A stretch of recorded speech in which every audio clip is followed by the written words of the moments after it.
Thanks for watching BVR TV news. మాజీ మంత్రివర్యులు సత్యవతి రాథోడ్ పైన సిద్ధరామ్ నాయక్ గారు ఏదైతే కౌంటర్ ఇచ్చిల్లో ఆ కౌంటర్ కి రీకౌంటర్ గా పోరిక గోవింద నాయక్ గారు ఇవనికి రెడీగా ఉన్నారు. యాక్చువల్లీ సిద్ధరామ గారు చెప్పినటువంటి పదాల్లో ఏం తప్పు ఉంది, వీరేం చెప్పబోతున్నారు ఇదే చూద్దాం ఇప్పుడు. సార్, మీ పార్టీ జాతీయ అధ్యక్షుడు వచ్చి దాదాపుగా తెలంగాణ రాష్ట్రంలో 3 రోజులు గడిపాడు కదా. మరి జాతీయ అధ్యక్షుడు గడిపిన 3 రోజులలో గిరిజనులకు చేసిన ఏం మేలుంది, ఇప్పటివరకు పార్టీ గిరిజనులకు ఏం చేస్తున్నది, అది చెప్పవలసిన అవసరం సీతారాం నాయక్ పైన ఉన్నది. మీరు సత్యవతి రాథోడ్ గురించి మాట్లాడినరు. సత్యవతి రాథోడ్ ఎటువంటి వ్యక్తో మీకు కూడా తెలుసు, బాగా తెలిసినా కూడా సత్యవతి రాథోడ్ గురించి మాట్లాడడానికి మీరు సాహసించొద్దు. ఎందుకంటే సత్యవతి రాథోడ్కి మాజీ ముఖ్యమంత్రి గారు గిరిజన శాఖలో 5 సంవత్సరాలు ఏకధాటిగా 5 సంవత్సరాలు వారికి అవకాశం ఇచ్చిండ్రు. ఆ 5 సంవత్సరాలలో గిరిజనులకు చేసిన సేవ మరి ఏ రకంగా ఉన్నదో అది మాకు తెలుసు, ఇక్కడ ఉన్న తెలంగాణ రాష్ట్రంలో గిరిజనులకు తెలుసు. ఎందుకంటే రాష్ట్ర ప్రభుత్వం ముఖ్యమంత్రిగా మాజీ ముఖ్యమంత్రిగా ఉన్నప్పుడు గిరిజనులకు చేసిన సేవ, ఆ సేవా దృక్పథంలో గిరిజన మంత్రి యొక్క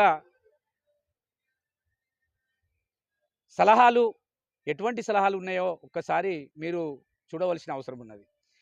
గత 20-50 సంవత్సరాల నుండి పోరాటం చేస్తున్న మన తండాలో మన తండాలో రాజ్యాన్ని మరి ఎవ్వరు కూడా ఇవ్వలేకపోయిండ్రు.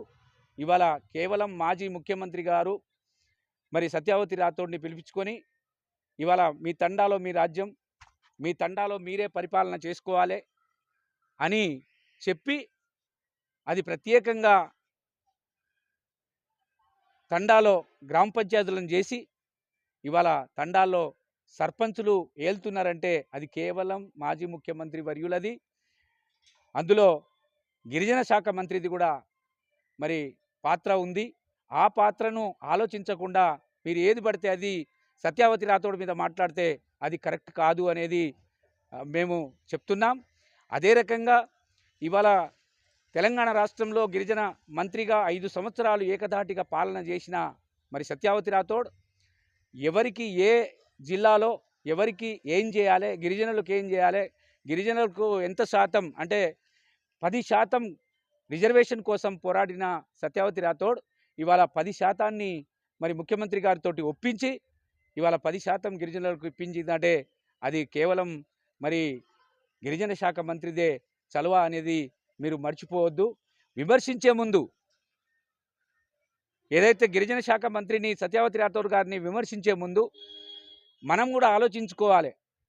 మనం ఎక్కడి నుండి వచ్చినాం, మనం ఏ స్థాయి నుండి వచ్చినాం, మరి గిరిజన శాఖ మంత్రి కూడా ఏ స్థాయి నుండి వచ్చింది, గిరిజన శాఖ మంత్రి ఏ స్థాయి నుండి వచ్చి మాజీ ముఖ్యమంత్రి ఏ స్థాయిని తీసుకొచ్చిండు, ఆ స్థాయిలో గిరిజన శాఖ మంత్రి ఎంత మేలు చేసింది అనేది మనం ఆలోచన చేయవలసిన అవసరం ఉన్నది.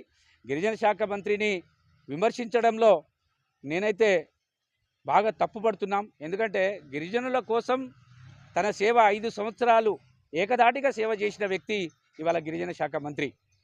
అందులో గురుకులాలు, ఎడ్యుకేషన్, వాళ్లకు మరి గురుకులాల్లో ఉన్న ఫుడ్ ఇవన్నీ కూడా ఒక పద్ధతి ప్రకారం నడిపిన వ్యక్తి, ఐటీడీఏలను కూడా సరియైన మార్గంలో నడిపిన వ్యక్తి గిరిజన శాఖ మంత్రి.